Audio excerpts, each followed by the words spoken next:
पुराने जमाने की बात है। कौशलपुर नामक राज्य में एक न्यायप्रिय राजा वीरेंद्र सिंह और उनकी रानी लावण्या राज करते थे। राज्य समृद्ध था, खेत लहलहाते थे, प्रजा प्रसन्न थी और राजमहल के गलियारे हमेशा हंसी और संगीत से गूंजते रहते थे। रानी लावण्या न सिर्फ रूप में सुंदर थी, बल्कि हृदय से भी कोमल थी। वो हर सुबह महल के पिछवाड़े वाले बगीचे में जाकर नाशपाती के पेड़ से फल तोड़ती, बच्चों को बांटती और पक्षियों को दाना डालती।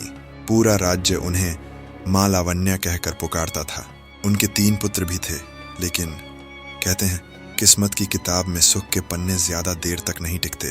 एक दिन सुबह सुबह जब रानी अपने बगीचे में गईं, तो अचानक उनकी आंखों के आगे अंधेरा छा गया। वो चीख उठी, राजा साहब, मैं कुछ नहीं देख पा रही। राजमहल में अफरा तफरी मच गई। राजा ने देश विदेश के वैद्य बुलवाए, लेकिन कोई कारण नहीं जान सका। सबने कहा न आंखों में रोग है, न कोई चोट, पर फिर भी वो कुछ नहीं देख पा रही। राजा दिन रात चिंतित रहने लगे। रानी की हंसी, जो कभी महल को रोशन करती थी, अब मौन में बदल गई। रातों को वो छत पर बैठकर कहती, कभी सोचा न था कि दुनिया इतनी अंधेरी भी हो सकती है। एक दिन इत्तेफाक से एक जादूगर भी आया था, पर कोई उसे जानता नहीं था। वह जादूगर आगे आया और बोला, राजा साहब, मैं आपके रानी के जैसे अपन के कई किस्से जानता हूँ। इसका कहीं कोई इलाज नहीं है, लेकिन कभी ना बोलने वाली रानी के शहर में एक कुआं है। उसी के पानी से आपकी रानी की आंखों की रोशनी वापस आ सकती है। यह सुनकर लोग आश्चर्य में पड़ गए, क्योंकि इससे पहले किसी ने भी कभी ना बोलने वाली रानी का नाम नहीं सुना था। इससे पहले कि राजा यह जानने की कोशिश करते कि वह कभी ना बोलने वाली रानी कौन थी, इतनी देर में वह जादूगर वहां से गायब हो गया और फिर कभी किसी ने उसे वहां नहीं देखा। यह सुनकर राजा उसके बारे जानने के लिए उत्सुक हो गया कि वह आदमी कौन था जिसने उसे यह इलाज बताया, पर कोई उसे जानता नहीं था। किसी ने उसे पहले कभी नहीं देखा था, इसलिए कोई उसके बारे में कुछ भी न बता सका।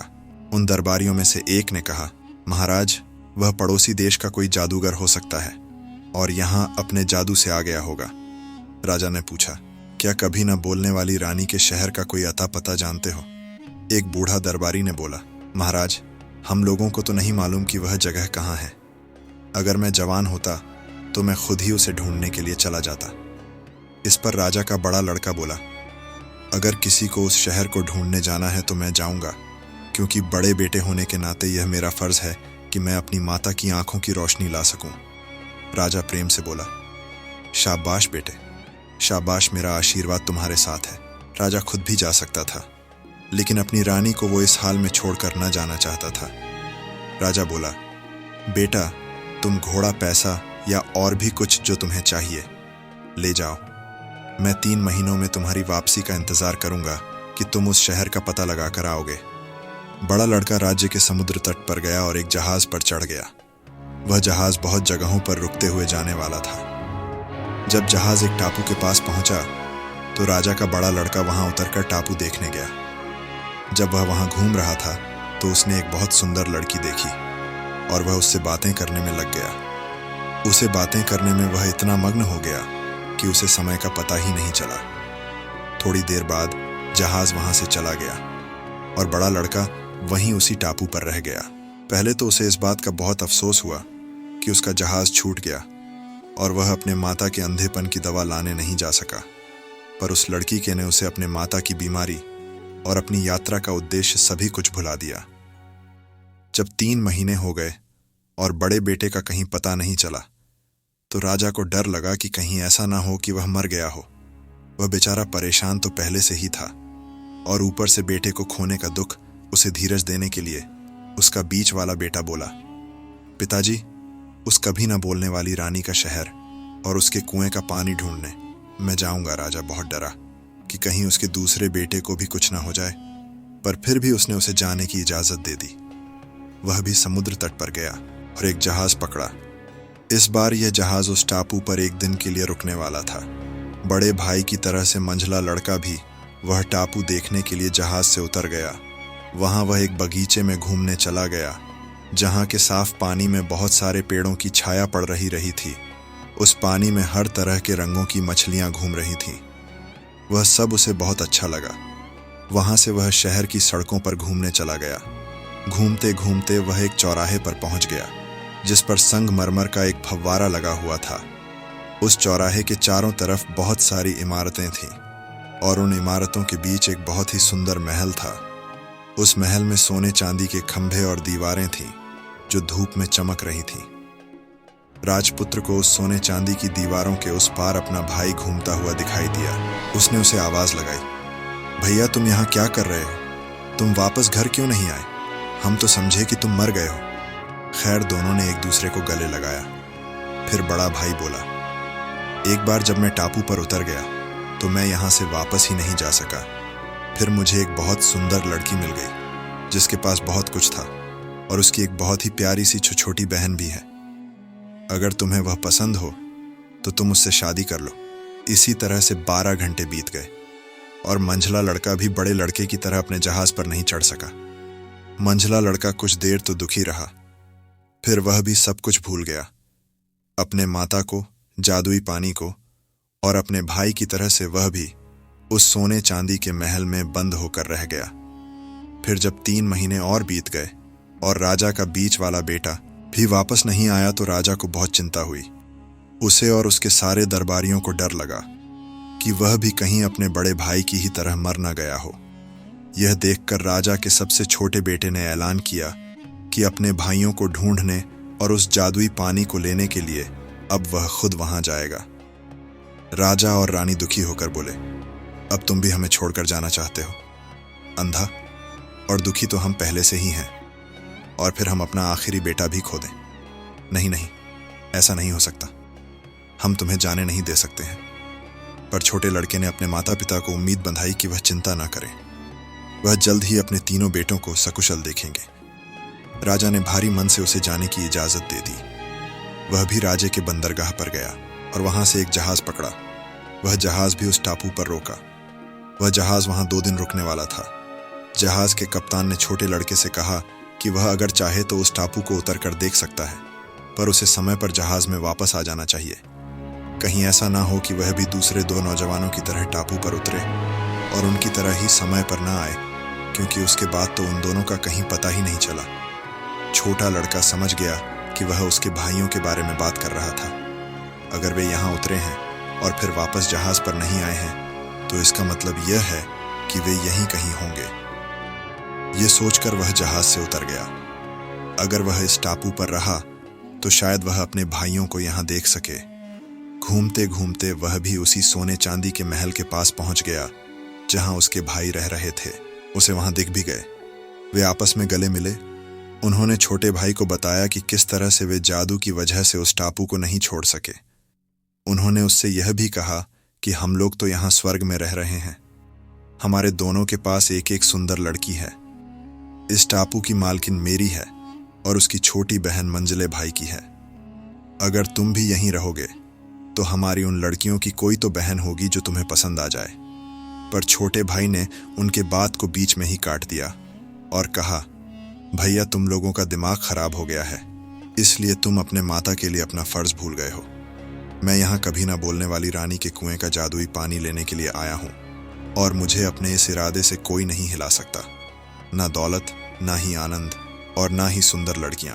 यह सुनकर उसके दोनों भाई चुप रह गए और वहां से गुस्से में चले गए। छोटा भाई वहां से जल्दी से अपने जहाज पर चला गया। जहाज के पाल खुल दिए गए और जहाज आगे की तरफ चल दिया। जैसे ही छोटा लड़का उस नए शहर के जमीन पर पहुंचा, उसने हर एक से कभी ना बोलने वाली रानी के शहर के बारे में पूछना शुरू कर दिया, पर किसी ने भी उसके बारे में कुछ नहीं सुना था। अब वह बेकार में इधर उधर ढूंढने के बाद किसी ने उसे एक बूढ़े के पास भेजा। वह बूढ़ा एक पहाड़ के ऊपर रहता था। बूढ़ा बहुत ही आयु का था। कोई नहीं जानता था कि उसकी उम्र क्या है। छोटा लड़का उस पहाड़ पर चढ़ा तो उसे वह दाढ़ी वाला बूढ़ा अपनी झोपड़ी में बैठा हुआ मिल गया। वहां जाकर उसने उससे पूछा कि क्या वह कभी ना बोलने वाली रानी के टापू के बारे में कुछ जानता है। बाबा ने उससे कहा, ओ नौजवान, मैंने उस जगह का नाम तो सुना है, पर वह जगह बहुत दूर है।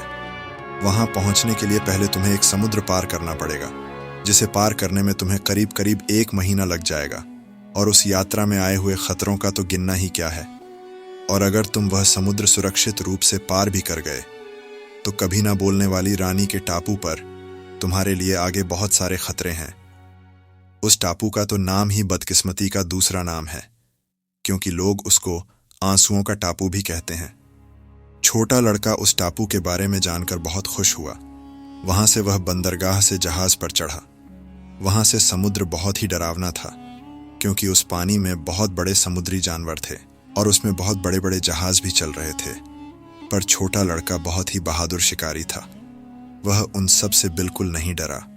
उसका जहाज उन जानवरों के पंजों में से निकलता हुआ आंसुओं के टापू में आ पहुंचा। वहां का बंदरगाह बिल्कुल ही सुना था और वहां कोई आवाज भी नहीं सुनाई पड़ रही थी। छोटा लड़का वहां उतरा और एक चौकीदार से उसने जाने के लिए रास्ता पूछा, पर वह ना तो बोला ना हिला। वह आदमी तो मूर्ति की तरह खड़ा था। उसके बाद अपना सामान उठाने के लिए छोटा लड़का वहां के मजदूरों की तरफ बढ़ा, तो वे भी पत्थर की मूर्ति की तरह खड़े थे। सड़कें, खिड़कियां और दुकानें सभी आदमियों से भरी हुई थी, पर वे सब मूर्ति बने पुतले लग रहे थे और बड़े अजीब अजीब मुद्राओं में खड़े थे। यहां तक कि घोड़े, कुत्ते, बिल्ली और दूसरे प्राणी भी रास्ते में ऐसे ही मूर्ति बने खड़े थे। इस शांति के बीच में से घुस करते हुए वह एक महल के सामने आकर खड़ा हुआ। वह महल टापू के पुराने राजा की मूर्तियों और उनके पत्थरों से सजा हुआ था। महल के सामने बहुत सारी मूर्तियों की एक कतार लगी थी।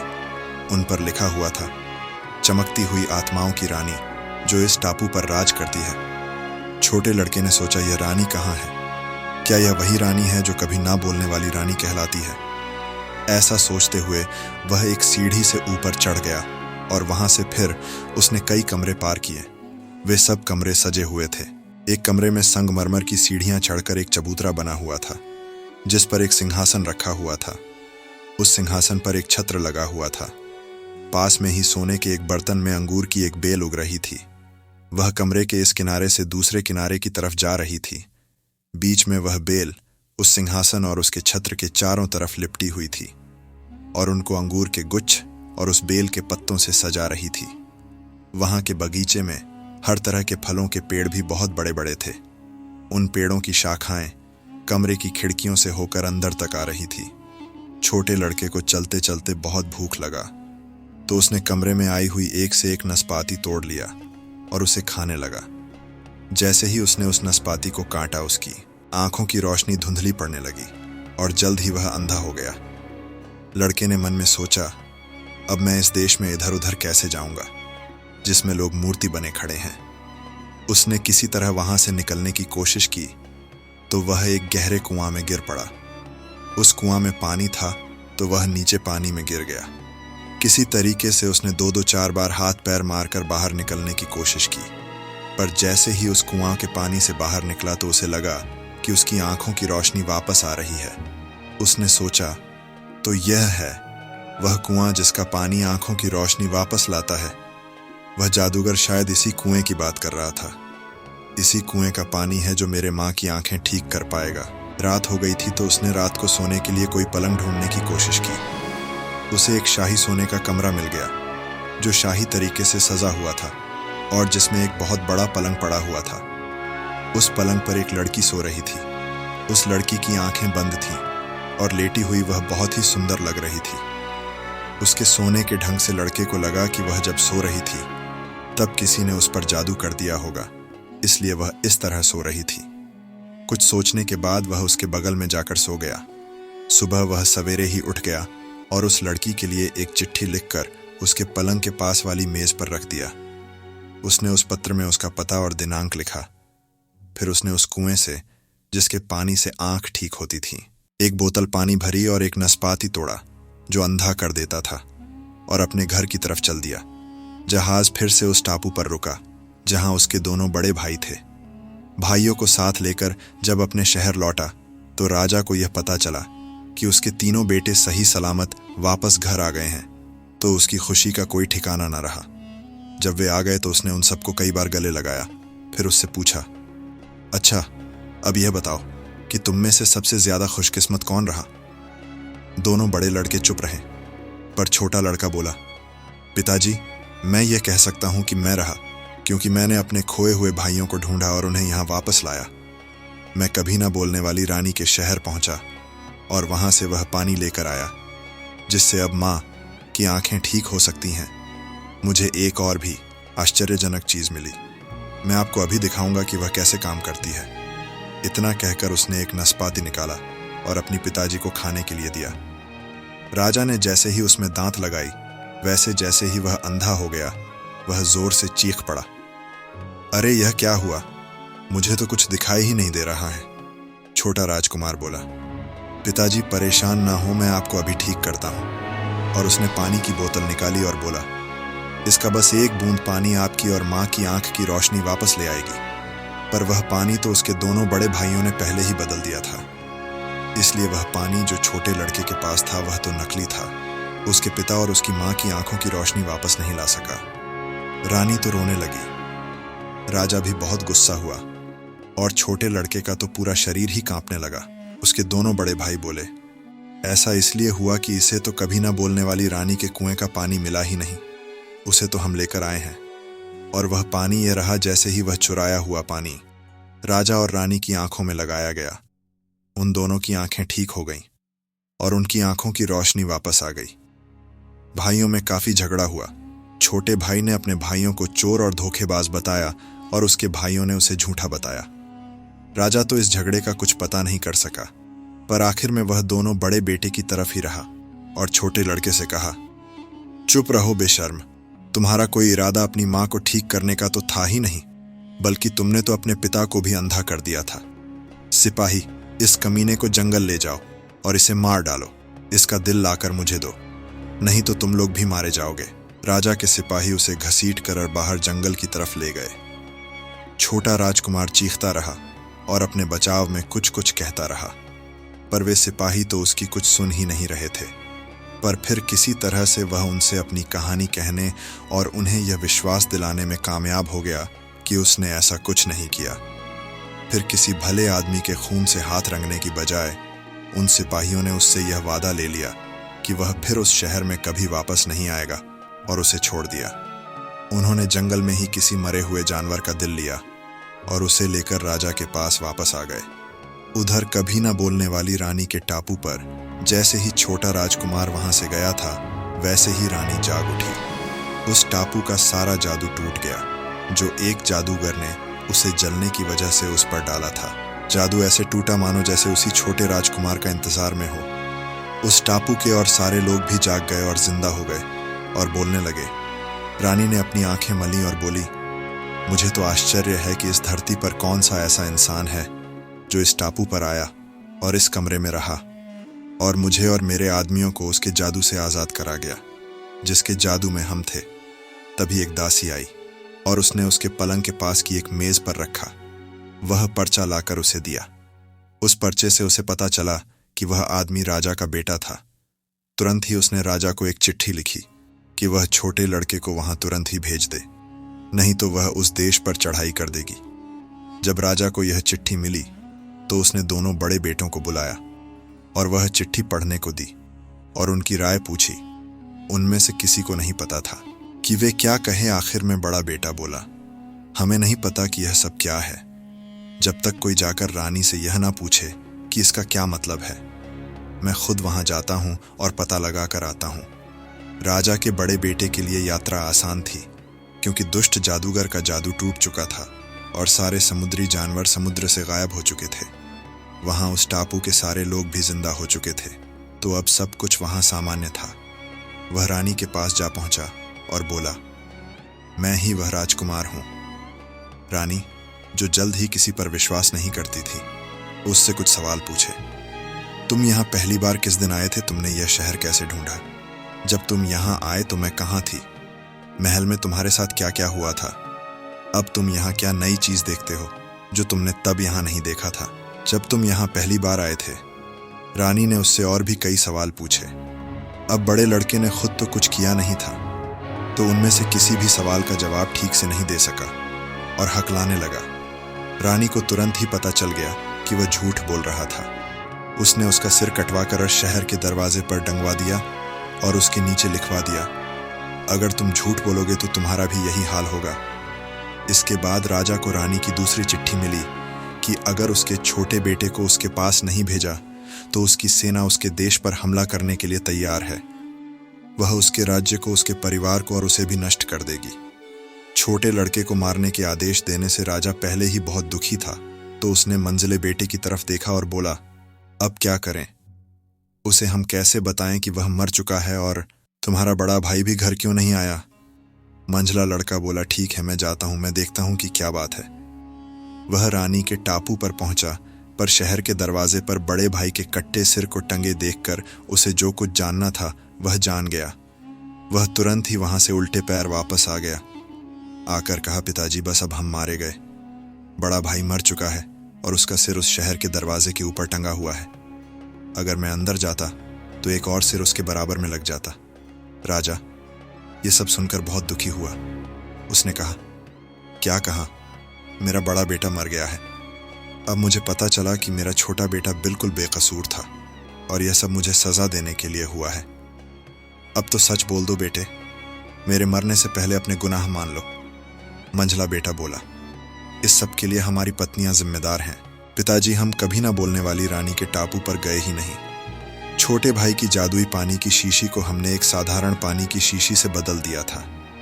रोते हुए, चिल्लाते हुए और अपने बाल खींचते हुए राजा ने उन सिपाहियों को बुलाया और उन्हें उस जगह में ले जाने के लिए कहा जहां उन्होंने अपने छोटे बेटे को मारा था। यह सुनकर सारे सिपाही और भी ज्यादा परेशान हो गए, क्योंकि उन्होंने तो छोटे बेटे को मारा ही नहीं था, उसे छोड़ दिया था और अब वह न जाने कहाँ होगा। राजा समझ गया कि मैं कुछ काला है। उसके मन में एक आशा जागी। वह सिपाहियों से बोला, तुम लोग मुझे सच सच बताओ कि तुम लोगों ने मेरे बेटे के साथ क्या किया है। मैं तुम्हें वचन देता हूं कि मैं तुम लोगों को माफ कर दूंगा। तब सिपाहियों ने राजा को कांपते हुए बताया कि उन्होंने राजकुमार को मारने का उसका आदेश बिल्कुल नहीं माना और उसे छोड़ दिया था।